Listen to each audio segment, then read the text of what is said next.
These are the focus tonight. Prime Minister set to announce formula on PETROS gas distribution resolution. Language essential for exploring new technologies. UNIFOR allocates at 100,000 ringgit to support 4 houses of worship in Lundu.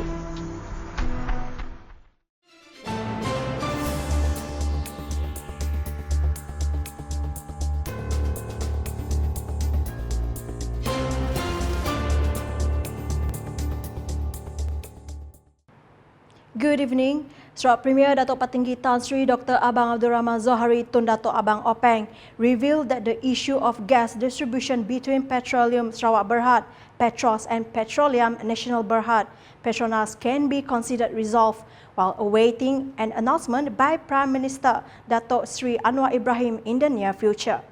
Citing a report from TVS on Tuesday, the formula for resolving the issue is expected to be announced by the Prime Minister. Dan saya rasa perkara ini boleh diselesaikan. Bahkan sudah ada nampak penyelesaian, tapi saya tak boleh disclose lah ketika ini. Dan biarlah Perdana Menteri akan memberitahulah formula yang penyelesaian kita. Sudah selesai. Datuk Patinggi Abang Zohari said this during the Post-Sarawak Budget 2025 special interview program produced by TVS on Tuesday. The Sarawak Premier added that this issue is no longer a major concern, with both parties reaching a consensus from legal standpoint. Tidak ada sebenarnya masalah sebenarnya.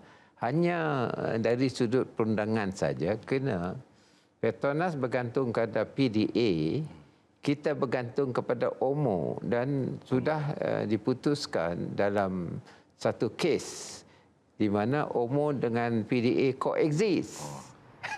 Apart from the science, technology, engineering and mathematics STEM stream, the language field is also significant and necessary for exploring new technologies.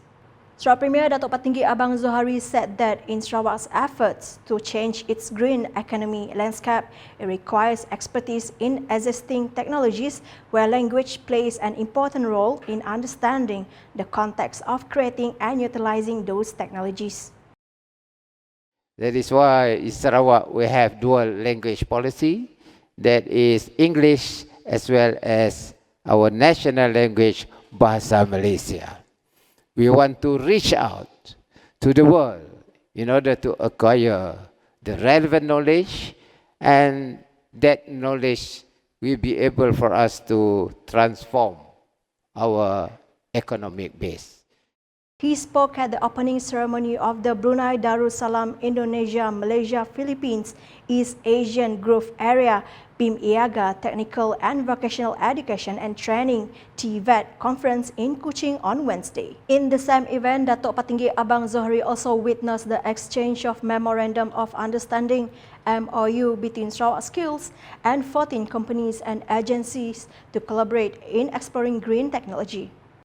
Additionally, MOUs were exchanged between ICAS University College and the Sultan Muhammad Saifuddin Foundation, as well as between the Sarawak Automotive and Welding Institute, AWISA, and Premier Merdus dan Berhad. Earlier, Sarawak Minister for Education, Innovation and Talent Development MEITD Datuk Sri Roland Saga Wee Ing said his ministry is ensuring that TVET remains at the forefront in driving Sarawak's transformation.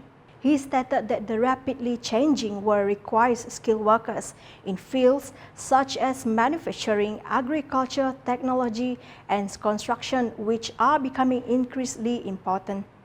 According to him, TVET plays a vital role in addressing the skills gap and ensuring that the workforce is prepared for the future of employment. We aim to equip our youth with the skill needed to strive in a digital and rapidly changing world. He said this in his text of speech read by MEITD Deputy Minister Datuk Francis Harden Hollis.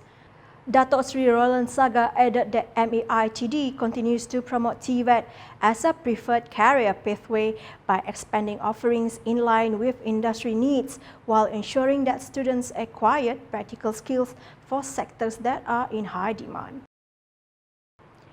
The Sarawak government, through the Unit for Other Religions, UNIFOR, has approved and allocated ringgit to assist 4 houses of worship in Lundu for development or maintenance project under Phase 4 2024.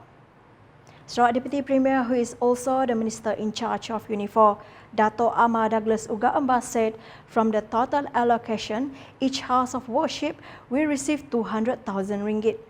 According to him, the application for this funding was submitted by Sarawak Governor Tun Pin Sri Dr. Wan Junadi Tuanku Jaafar to UNIFOR, and it underwent an evaluation process before approval was granted. Satu, Chapel St. Michael Kampung Paun Lundu, jumlah 200,000. Kedua, Chapel St. Matthew Kampung Titika Lundu, Sebigo, 200,000 juga. Gereja St. Thomas Kampung Sedaing Lundu, also 200,000. Dan St. Francis Church Lundu juga 200,000. Ini sebahagian daripada peruntukan yang diberi oleh Premier kepada UNIFOR untuk tahun 2024. He told reporters after paying a courtesy call on Tun Pin Sri Dr. Wan Junaidi and his wife, Tuan Puan Datuk Patinggi Fauzia Muhammad Sanusi, to hand over 4 cheques for the approval of the project at the Astana Negeri Sarawak on Wednesday. Meanwhile, UNIFOR will remain steadfast in carrying out its responsibilities after a budget of 110 million ringgit was allocated to the unit for 2025. According to Sarawak Deputy Premier Dato' Amar Douglas Uga, the funding was approved by Sarawak Premier Dato' Patinggi Abang Zohari as part of his commitment to inclusive development for all sectors of society. He said this at a UNIFOR grants disbursement ceremony held at his office in Wisma Bapa Malaysia on Tuesday. During the event, Dato' Amar Douglas Uga presented 41 cheques for grant totaling 8.776 million ringgit to 20 members of parliament and assemblymen as well as their representatives. This is the final disbursement of grants under UNIFOR's allocation this year of 110 million ringgit. And that's the English edition with me, Stephanie Jores. More news can be found in our official portal ukas.sarawak.gov.my and social media platforms including Facebook and YouTube. We conclude the bulletin with a montage of the opening ceremony of the BIM IAGA TVET conference held in Kuching on Wednesday. #Sloran Informasi Rakyat. Have a good night.